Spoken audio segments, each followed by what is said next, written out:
नमस्कार दोस्तों, stock market insights में आपका स्वागत है। आज का वीडियो एनबीसीसी के ऊपर रहेगा। एनबीसीसी के जितने भी शेयर होल्डर्स हैं उनके लिए एक अच्छी न्यूज़ है। ये वीडियो पूरा उनके लिए रहेगा एंड जिनको भी एनबीसीसी से शेयर परचेज करना है उनके लिए भी ये वीडियो रहेगा। वीडियो को पूरा देखना, एंड तक देखना एंड स्किप मत करना, बिकॉज बहुत ही अच्छी न्यूज़ है एनबीसीसी शेयर होल्डर्स के लिए।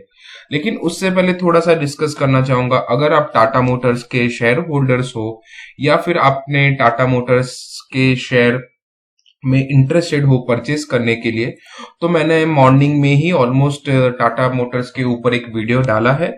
वहां पे आप मेरे चैनल में जाके आप ये वीडियो देख सकते हो। मैंने वहां पे आपको पूरा इन डिटेल बताया है कि कौन से लेवल्स है, क्या रीजन है एंड कहाँ पे आप परचेस कर सकते हो, कहाँ पे आप सेल कर सकते हो। जितने भी टाटा मोटर्स के शेयर होल्डर्स है या फिर आप इंटरेस्टेड हो वो शेयर में, तो आप वो वीडियो देख सकते हो।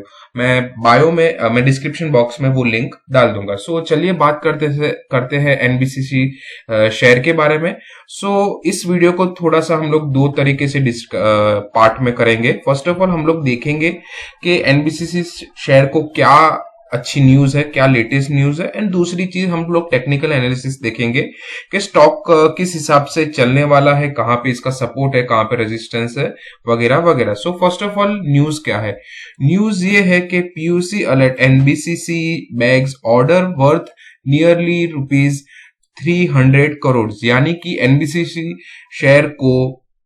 एनबीसीसी कंपनी को ऑलमोस्ट 300 करोड़ का एक बड़ा ऑर्डर मिला है। एक गिरते हुए बाजार में इनको एक 300 करोड़ का ऑर्डर मिला है। अब यहाँ पे अगर हम थोड़ा डिटेल में जाएंगे तो यहाँ पे लिखा है NBCC share received an order worth ₹200.60 crore from oil India limited, यानी कि ऑयल इंडिया लिमिटेड, आपको पता है ऑयल इंडिया लिमिटेड कंपनी क्या है, ठीक है। उनके थ्रू एनबीसीसी को 200 करोड़ का एक ऑर्डर मिला है, ठीक है। ये फर्स्ट ऑर्डर।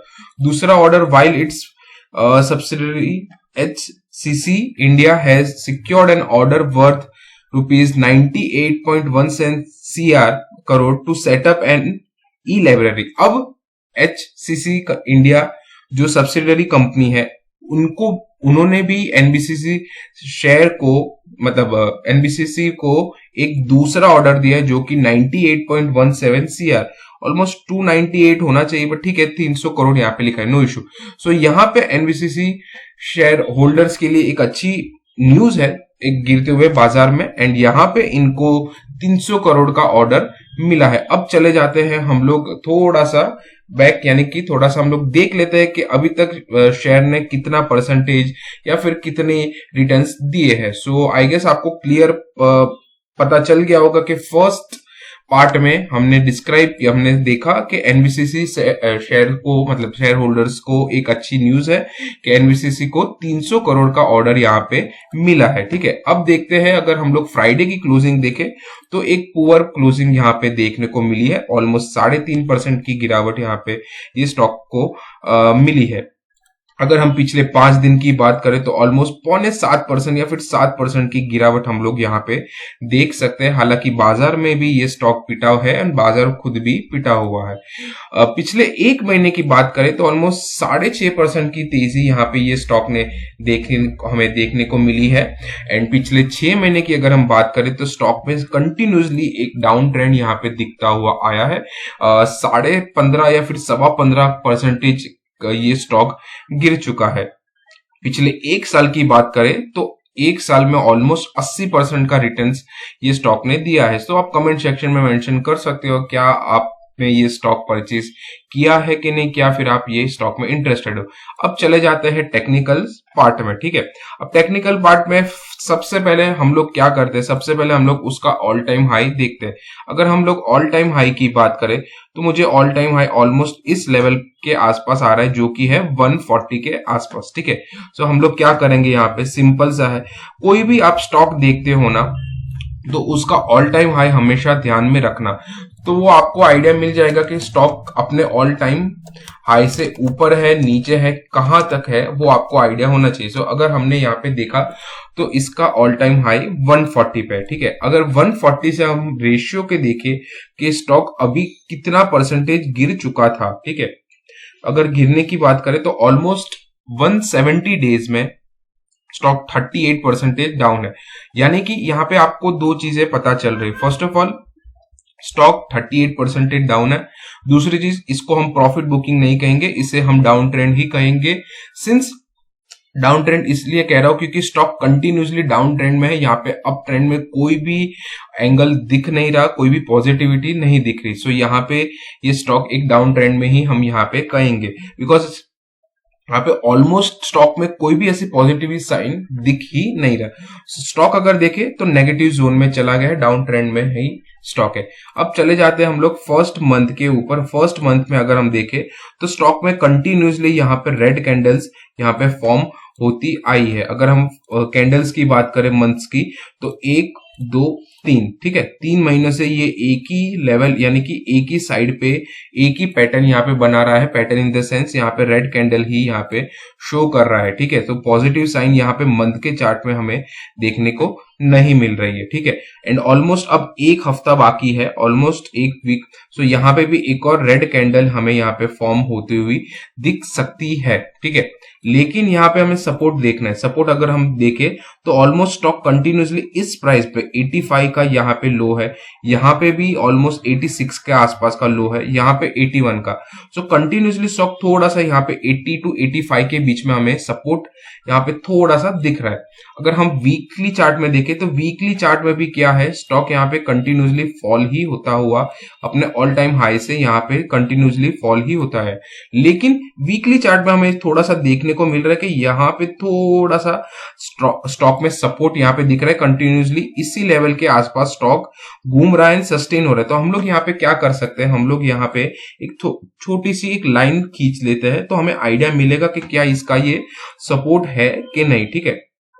तो यहाँ पे मैंने एक बड़ी लाइन आपके सामने बना दी जो कि 85 के आसपास है। अगर हम लोग 1 डे के चार्ट में जाए तो 1 डे के चार्ट में हमें क्या पता चल रहा है कि स्टॉक कंटिन्यूसली यहाँ पे सपोर्ट अपना लेता हुआ आया है। अगर थोड़ा सा चार्ट हम छोटा भी करें ना, तो यहाँ पे अगर आप देखोगे तो प्रीवियस मंथ्स में अगर आप देखोगे तो यहाँ पे कंटिन्यूसली स्टॉक क्या कर रहा है, यहाँ पे सपोर्ट लिया था, यहाँ पे सपोर्ट लिया था, यहाँ पे सपोर्ट को ब्रेक किया, फिर नीचे आया, फिर ये सपोर्ट रेजिस्टेंस में बना, फिर यहाँ पे ब्रेक किया, फिर से यहाँ पे एक सपोर्ट लेने के बाद स्टॉक कंटिन्यूसली इसी लेवल पे, यानी कि यहाँ पे क्या है, एक स्ट्रॉन्ग सपोर्ट हमें 85 का यहाँ पे मिल रहा है। सो अभी स्टॉक कहां पर है, 94 के आसपास। एंड हमारा सपोर्ट यहाँ पे कहां पे मिल रहा है, 85 पे। क्यों? क्योंकि कंटिन्यूसली अगर आप देखो तो यहाँ पे भी सपोर्ट लिया है, यहाँ पे भी सपोर्ट लिया है, ठीक है।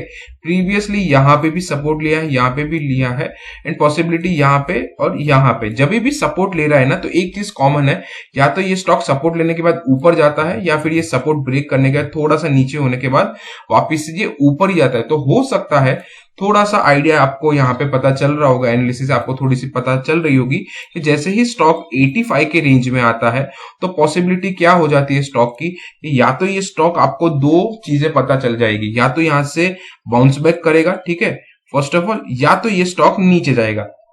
सो मेन रीजन क्या है, मतलब मेन चीज क्या है कि 85 का हमें यहाँ पे स्ट्रॉन्ग सपोर्ट यहाँ पे दिख रहा है, ठीक है। तो हम लोग क्या करेंगे, यहाँ पे सपोर्ट लिख देंगे, सपोर्ट 85 का हमें यहाँ पे स्ट्रॉन्ग सपोर्ट दिख रहा है, ठीक है। अब आपको परचेस करना है कि कहां पे परचेस करना है वो आइडिया होगा, या फिर आपको ऐसा लगेगा कि भाई ऑलरेडी जिनके पास है उनको क्या करना है। देखिए सिंपल सा है, जिनके पास ऑलरेडी स्टॉक है वो क्या कर सकते हैं, वो लोग थोड़ा सा वेट कर सकते हैं 85 रुपीज के आने तक, यानी कि ऑलमोस्ट 9 रुपए 10 रुपए के आसपास की गिरावट के लिए आप वेट कीजिए। अगर स्टॉक यहाँ पे 85 के आसपास कोई सपोर्ट बनाता है, सपोर्ट यानी कि सपोर्ट लेता है एंड रिवर्सल के साइन देता है, जाके आप एवरेजिंग कर सकते हो। ठीक है, ये रहा जिनको भी एवरेज करना है, जिनके पास ऑलरेडी स्टॉक है। अब रही बात दूसरी कि जिनके पास ऑलरेडी ये स्टॉक में इंटरेस्टेड है, जिनको ये स्टॉक लेना है, तो उनके लिए भी सेम ही है। जब भी मार्केट 85 के आसपास आके कोई रिवर्सल कैंडल बनाता है, ठीक है, या तो एक बड़ी ग्रीन बार बनाएगा फर्स्ट ऑफ ऑल, दूसरी चीज उसमें हाई वॉल्यूम्स होने चाहिए, ठीक है, वॉल्यूम्स भी उसमें होने चाहिए, एंड तीसरी चीज कि वो 85 के ऊपर क्लोज होनी चाहिए। 85 यानी कि 85 हो गया, या फिर 86 हो गया, या फिर 87 के ऊपर, बस इस प्राइस के ऊपर होना चाहिए close with high volumes and green bar होनी चाहिए, तभी आप वहां पे हम रिवर्सल के साइन देख सकते हैं। और एल्स क्या होगा कि आपने यहाँ पे मॉर्निंग में देखा कि स्टॉक ने एक सपोर्ट लिया, स्पाइक दिया, एंड हो सकता है धीरे धीरे आके वो नीचे आ जाए। तो मेन मोटिव क्या है कि जब तक 85 के ऊपर, 86 के ऊपर क्लोज नहीं होता विथ हाई वॉल्यूम्स, तब जाके तभी भी आप परचेस कर सकते हो, और एल्स आप वहां पे परचेस मत करना, वेट एंड वॉच करना। सो आई गेस यहाँ पे मैं क्लियर कर दूं समझाने के लिए कि आपका सपोर्ट कहां पे है। ठीक है, अब रही बात यहाँ पे कि भाई ये स्टॉक में अब करना क्या है, वेट एंड वॉच करना है। एंड इसका जो फर्स्ट रेजिस्टेंस क्या होगा, फर्स्ट रेजिस्टेंस ऑलमोस्ट 105 के आसपास का होगा। सो मान लो अगर आपने 85 के आसपास परचेस किया तो आपका फर्स्ट टारगेट ऑलमोस्ट 105 के आसपास होगा। फिर वहां जाके आपको क्या बुक करना है, क्या आपको होल्ड करना है, वो आपके ऊपर है। लेकिन अभी के लिए अभी के लिए स्टॉक थोड़ा सा वीक है, weak in the sense because 140 का प्राइस ऑलमोस्ट 94 के आसपास आ चुका है, 38% स्टॉक गिर चुका है। एंड देखते हैं कि क्या ये सपोर्ट लेता है कि नहीं। अगर 85 के नीचे यानी कि ये सपोर्ट को भी ब्रेक किया तो मैं आने वाले टाइम में ये जो लेवल है ये ऑलमोस्ट 70, तो 70 के भी भाव हमें देखने को मिल सकते हैं। सो देखिए, या तो ये सपोर्ट से कवर करेगा, या तो रिटेस्ट करेगा, सपोर्ट लेगा, या फिर सपोर्ट को ब्रेक करके एक 70 रुपए के भी भाव भी हमें आने वाले टाइम में दिखा सकते हैं। तो आई गेस यहाँ पे मैं क्लियर कर दूं आपको समझाने के लिए। लेकिन अगर आपको कोई भी डाउट हो रिगार्डिंग ये स्टॉक या फिर कोई दूसरे स्टॉक के बारे में, तो आप कमेंट सेक्शन में लिख सकते हो, मैं ट्राई करूंगा उसके ऊपर वीडियो बनाने के लिए स्टॉक के ऊपर, या फिर मैं आपको एक्सप्लेन कर दूंगा। So good luck for NBCC share holders के लिए। न्यूज अच्छी है लेकिन स्टॉक थोड़ा सा वीक है, तो सोच संभल के पैसा डालना। एंड एक और चीज के नेक्स्ट वीक यानी कि मंडे को जैसे ही मार्केट, मतलब मंडे का जो वीक है, लास्ट वीक है, वहां पे आपको वॉल्यूम्स कम दिखेंगे एंड मोमेंटम थोड़ा सा स्लो रहेगा। क्यों? क्योंकि एफआईआईज नहीं रहेंगे, सब लोग क्रिसमस मनाने के लिए चले जाएंगे, तो हमारा जो मार्केट का जो वॉल्यूम है वो थोड़ा सा कम रहेगा। दूसरी चीज के मंथली एक्सपायरी भी है, तो बहुत ही ध्यान सोच समझ के, अगर आप इंडेक्स ट्रेडर हो, निफ्टी 50 में करते हो, बैंक निफ्टी में करते हो, कोई भी इंडेक्स में आप ट्रेड करते हो, तो थोड़ा सोच समझ के करना, बिकॉज वॉल्यूम्स नहीं रहेंगे एंड मंथली एक्सपायरी है, तो सोच समझ के करना। वहां पे स्टॉप लॉस, सपोर्ट, रेजिस्टेंस कुछ नहीं देखेगा, बिकॉज साल का आखिरी एक्सपायरी है। सो उस वे में, ठीक है। सो आई गेस यहाँ पे मैं क्लियर हूं। अगर वीडियो आपको पसंद आई हो तो प्लीज लाइक, कमेंट, शेयर जरूर करना।